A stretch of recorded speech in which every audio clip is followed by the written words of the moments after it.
আসসালামু আলাইকুম ওয়া রাহমাতুল্লাহ। আজকে আমরা শিখব সূরা লাহাব।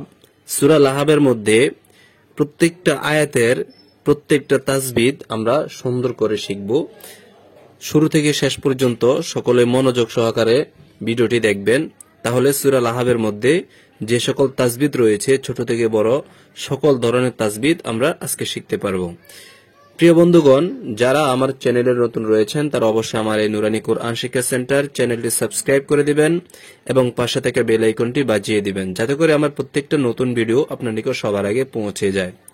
সম্মানিত দর্শক, যেহেতু সামনে রমজান মাস আসতেছে, সেই জন্য আমাদের সকলেরই ইচ্ছা আমরা কোরআন মাজিদ শিখার জন্য, আর রমজান মাস হলো কোরআন মাজিদ শিখার জন্য সবচেয়ে গুরুত্বপূর্ণ মাস আর সবচেয়ে গুরুত্বপূর্ণ সময়। অতএব যারা কোরআন মাজিদ শিখতে আগ্রহী তারা আমার চ্যানেলটি সাবস্ক্রাইব করে দিবেন। আমার চ্যানেলে আলিফ থেকে কোরআন মাজিদ রিডিং করা পর্যন্ত প্রত্যেকটি ভিডিও সুন্দরভাবে দেওয়া আছে এবং প্রত্যেকটি তাসবিদ সুন্দরভাবে সাজিয়ে গুছিয়ে বলে দেওয়া আছে। যারা শিখতে আগ্রহী তারা অবশ্যই আমার চ্যানেলটা ঘুরে দেখবেন আর বেশি বেশি করে লাইক, কমেন্ট এবং শেয়ার করে দিবেন। প্রিয় বন্ধুগণ, এখানে দেখুন সূরা লাহাব এলো মাক্কি আর আয়াত নাম্বার হলো 1, রুকু নাম্বার 1। এখন সূরা লাহাবের ভিতরে কোন কোন তাসবিদ রয়েছে সেটি আমরা পড়ব। বিসমিল্লাহির রহমানির রহিম। তাব্বাত ইয়াদা আবি লাহাবিন ওয়া তাব্ব। তাব্বাত, এখানে তাব্বা হলো তাসদীদের কায়দা আর বাত এটা হলো জজমের কায়দা। তাসদীদ কাকে বলে, জজম কাকে বলে, এগুলোর পরিপূর্ণ ভিডিও দেওয়া আছে, যাদের জানা নেই তারা দেখে নেবেন। ইয়া হরকতের কায়দা, দা এটা হলো মধ্যে মুনফাসিল, 3 আলিফ টেনে পড়তে হবে। মধ্য হরফের উপরে চিকন চিহ্ন এবং বামে হামজা থাকলে সেটাকে মধ্যে মুনফাসিল বলা হয়। এখানে গুরুত্বপূর্ণ একটি বিষয় আছে, নিয়ম আছে, সেটা আমাদের খুবই জানা থাকা দরকার। মধ্য হরফের উপরে মোটা চিহ্ন অথবা চিকন চিহ্ন যেটাই হোক, মধ্য হরফের উপরে চিকন চিহ্ন হয়ে যদি ভিন্ন শব্দের শুরুতে হামজা আসে তাহলে সেটার মধ্যে মুনফাসিল হবে, আর মধ্য হরফের উপরে মোটা চিহ্ন হয়ে একই শব্দে হামজা আসলে সেটা মধ্যে মুত্তাসিল হবে। যদি কোথাও চিকন চিহ্ন মোটা চিহ্ন না থাকে তাহলে আমরা কিভাবে শিখব, তো সেটা নিয়ে আমরা গুরুত্বপূর্ণ আলাদা একটা ভিডিও দিব। আপাতত আমরা এতটুকু জেনে নেই, মধ্য হরফের উপরে চিকন চিহ্ন থাকলে মধ্যে মুনফাসিল আর মধ্য হরফের উপরে মোটা চিহ্ন থাকলে মধ্যে মুত্তাসিল, বামে হামজা থাকতে হবে।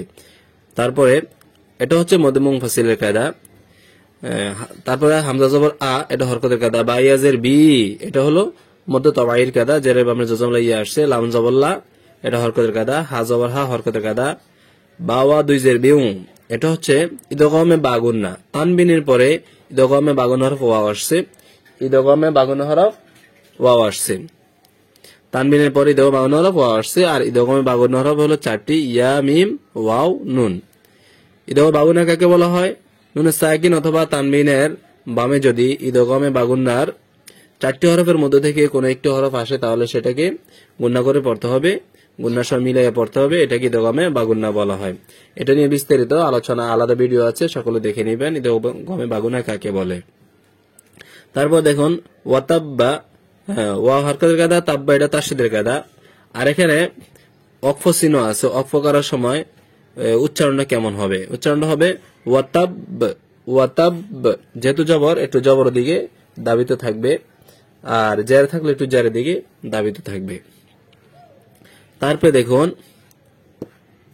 মিম জবর মা, উপরে কিন্তু 3 আলিফ চিহ্ন আছে, তাহলে হবে কি মা।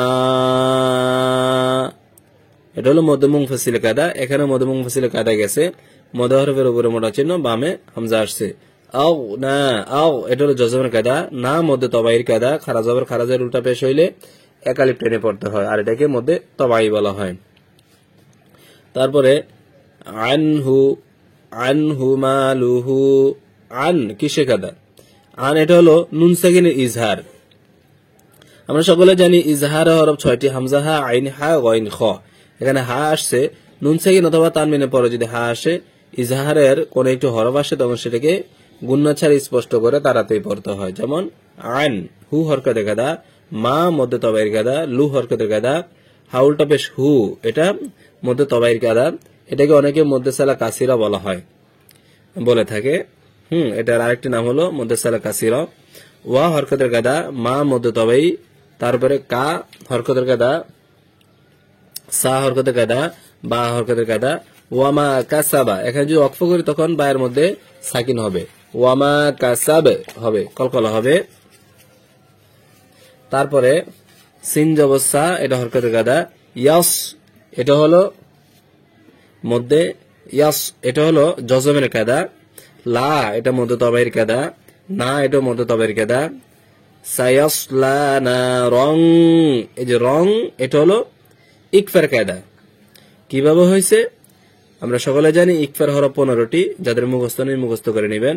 নুন সাকিন অথবা তানবিনের পরে যদি ইকফার হরফ আসে তখন সেটাকে নাকের ভিতর লুকিয়ে গুণা সহ পড়তে হয়। যেমন না রং, এখানে তানবিনের পরে জাল আসছে, যা মধ্য তবাইয়ের কায়দা। তা হরকতের কায়দা, লা হরকতের কায়দা, হা হরকতের কায়দা, বাদিজের বিন। এখানে যদি আমরা অক্ফ করি তাহলে হবে লাহাব, এখানে বায়ের মধ্যে জজম হয়ে যাবে। সায়াসলা নারং যাতা লাহাব, কলকলা হবে। আর যদি মিলাইয়া পড়ি, যেমন লাহাবিউ ওয়ামরাতু, লাহাবিউ, তাহলে এটা হবে ইদগাম বাগুনের কায়দা।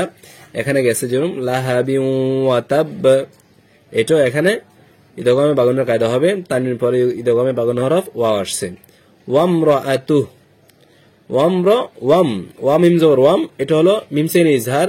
মিম সেনের পরে বা মিম ব্যতীত বাকি যে কোনো হরফ আসবে সেটাকে ইজহার বলা হয়, স্পষ্ট করে পড়তে হবে।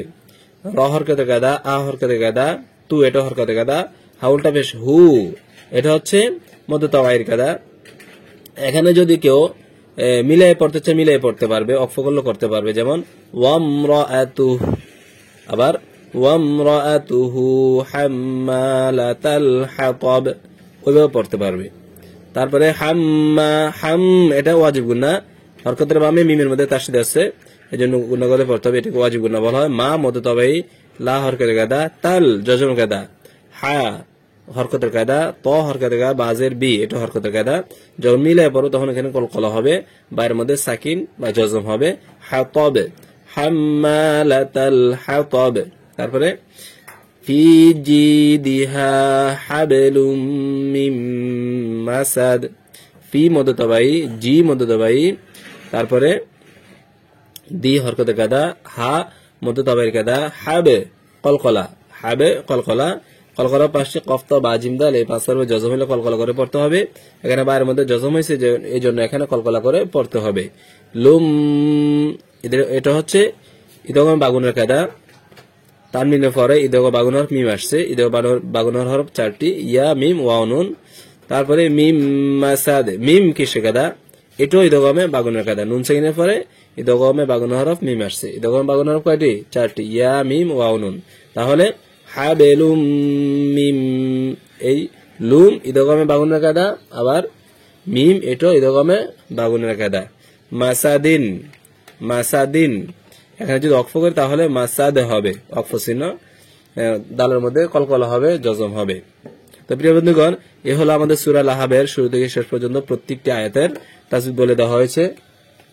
এখানে দেখুন ডাবল কোনগুলো পড়া আসছে, কোন পড়াগুলো এখানে ডাবল ডাবল আসছে। এখানে দেখুন ইয়াদা মধ্যে মুনফাসিল এখানে আসছে, মা আগুনা মা এখানে মধ্যে মুনফাসিল আসছে। তারপর দেখুন লাহাবিউ এখানে ইদগামে বাগুনা আছে, আবার মিম হাবেলুম মিম মাসাদিন এখানে দুইটা ইদগামে বাগুনা আছে। তারপরে এখানে যদি আমরা এটা মিলিয়ে পড়ি, লাহাবিউ এটা ইদগামে বাগুনা। তারপর সায়াসলা নারং, রং এটা হলো ইকফার কায়দা, ইকফার কায়দা এখানে একটা আসছে। আর মধ্য তাওয়াইয়ের অনেকগুলা আসছে, একটা ওয়াজিব গুনা আসছে, বাকিগুলা সব হরকতের কায়দা।